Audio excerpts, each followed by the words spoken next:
Hey everybody, this is Joe from Game Classy. I'm just kind of wanted to start a video series documenting my campaign of Tyranny of Dragons. This is currently Chapter 6 called Castle Neantar. I'm not sure of the pronunciation of it, but this is actually where my party has left off after the Roadhouse incident.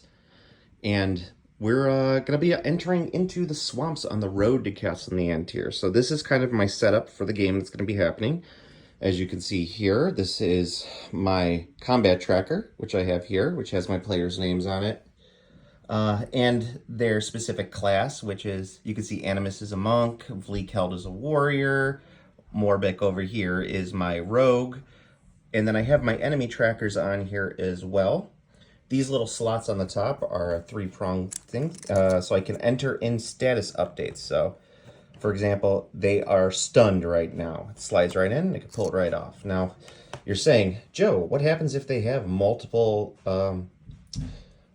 multiple effects placed on them? And, well, that's just too bad on my part, because I didn't think that far ahead when I designed these in 3D. So, getting onto the board itself, we do see the swamp right here with some mist shrouding them in mystery. Now, this is not a one-to-one board. They're not actually traversing this in little 5-inch increments and all of that fun stuff. This is more of a choose your own adventure style, so they can go to the left, they can go to the right, they can go up the center. We do see there's a little bullywug here. This guy is Kermit. Kermit is our little entry guardian over here. He won't actually be there at the time. I just did that for some photo opportunities. But we do see that there's a big old nasty bridge. These were all 3D printed from Printable Scenery. I love this dragon part right here. These were all painted by myself. In fact, all of this terrain on the table right now is done through Printed Scenery and their Kickstarters and even their website. It's all fantastic stuff. If people are interested, I can do a video on how to paint these very quickly.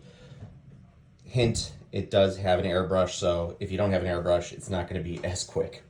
Now over here we have my combat board, and the combat board is a, I think it's 12 by 12, right? 1, 2, 3, 4, 5, 6, 7, 8, 9. No, it's 10 by 10. And it's 1-inch squares. These are tile. Actually, I bought this at the local Home Depot. The board itself is actually made from some oak scraps that I had in my woodworking shop. And by woodworking shop, I mean my garage. Had some random terrain placed on here. You can see this is just a setup just for aesthetics purposes. We got some wood logs. We have a little fire that is active. That's just made from a flickering candle and a plastic fire pit that I printed out myself. Some terrain. We can see that we got one of my PCs over here in the corner. My little rogue sneaking around. That's Morbik. And then we got some characters here. This is not actually all of the characters. Some of them are just stand-in models for right now. The characters I'm working on right now, they were originally resin that I did quickly at the beginning of the campaign, so I've been slowly upgrading to nice metal figs. We have Animus, who is my elven monk, and we do have Sheki, the elven wizard over here. I'm sorry, half-elf monk and elven wizard. Got some bullywugs here. Now you see these bullywugs are actually in base inserts that have the number on there that I could just place the model into, so that way it's tracked onto the actual tracker itself, so I can keep track of who's moving who and who's getting what done to them. And then over here you can see some more of the terrain. This was actually done with some water effects, as AK water effects. I believe this is the Pacific Blue color. I do really like them. I do think that they need a little bit of more work than I'm willing to put in with them to make them look really good. I did some real work with them on the river over here. You can see that there's actually some water patterns in there. It just takes a little bit of extra time and effort to make them look nice.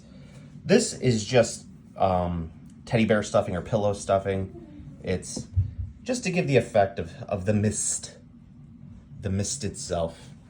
And the mat itself is just painted teddy bear fur. You can see that right here.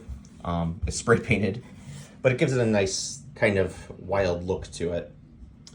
All right, well, that is where we're at. Now maybe I'll give an update after our players play through and we can kind of see where their next steps will be. All right, thanks for tuning in.